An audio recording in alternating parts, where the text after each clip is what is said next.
कैसा है तू और हमारा देश कैसा है? वैसा ही जैसा आप छोड़ के गए थे। यानी कि हम अभी भी अंग्रेजों के गुलाम हैं? नहीं, अंग्रेजों से तो हमें 1947 में ही आजादी मिल गई थी। अच्छा, तो अब तो हमारे अपने लोग देश चलाते होंगे ना? हाँ, तब तो देश काफी आगे बढ़ गया होगा। जब हमारे अपने लोग देश चला रहे हैं तो गरीबी और भ्रष्टाचार का तो नाम ही नहीं होगा। सबको बराबर हक दिया जाता होगा, किसानों और मजदूरों का अच्छा ध्यान रखा जाता होगा ना?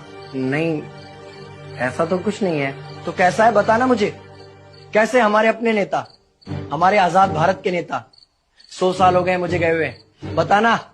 हमारे अपने नेता वो तो अपनी जेबें भरने में लगे हुए हैं। आने वाली 7 पीढ़ियों को नहीं बल्कि 700 पीढ़ियों को ना कमा कर खाना पड़े, उस चीज के इंतजाम में लगे हुए हैं। तो तुम लोग क्या कर रहे हो और हमारे देश का युवा क्या कर रहा है? हम लोग तो इंस्टाग्राम पर रील्स देखने में बिजी हैं। यानी कि हमारी कुर्बानी का देश के लोगों पर कोई असर नहीं पड़ा। देश के लोगों में कोई देशभक्ति नहीं, कोई देश प्रेम नहीं। नहीं, ऐसा नहीं है। आपके लिए और देश के लिए बहुत प्रेम है भारत के लोगों के दिलों में। हर 15 अगस्त और 26 जनवरी को तिरंगा फहराते हैं, पूरे जोश के साथ भारत माता की जय बोलते हैं और आपकी डीपी भी लगाते हैं। और भारत और पाकिस्तान के क्रिकेट मैच के दौरान तो हमारी देशभक्ति पीक पर होती है। तुम इसे देशभक्ति समझते हो?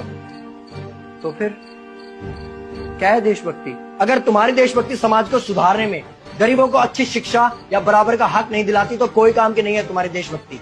भ्रष्ट नेताओं और सरकार के खिलाफ आवाज उठाओ, लोगों को एकजुट करो। लेकिन अगर हमने सरकार के खिलाफ आवाज उठाई या नेताओं से सवाल पूछे तो हमें एंटी नेशनलिस्ट कहा जाएगा या हमें गद्दार करार दे दिया जाएगा। तो डरता है। 23 साल का था मैं जब अंग्रेजों ने मुझे फांसी पर चढ़ा दिया। मुझे तो आतंकवादी कहा गया था। अगर अब नहीं जागे तो ये देश सोता रहेगा। ये सरकारें, ये नेता देश को बेच खाएंगे। इस भ्रष्ट सरकारी तंत्र से लड़ो। देश को क्रांति की जरूरत है।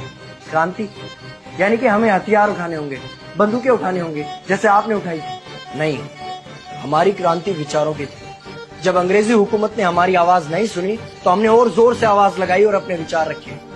और क्रांति केवल सत्ता को बदलने तक सीमित नहीं है, बल्कि इस भ्रष्ट अन्यायी तंत्र को जड़ से उखाड़ कर फेंकना है। पर ये होगा कैसे? अपने आसपास से शुरुआत करो। जो भी तुम्हें भ्रष्ट नजर आए उसके खिलाफ आवाज उठाओ, एक्शन लो।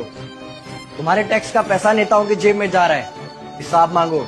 अपने वोट का सही इस्तेमाल करो, लोगों को जागरूक करो और इस देश को आजाद करवाओ। इंकलाब जिंदाबाद, इंकलाब जिंदाबाद।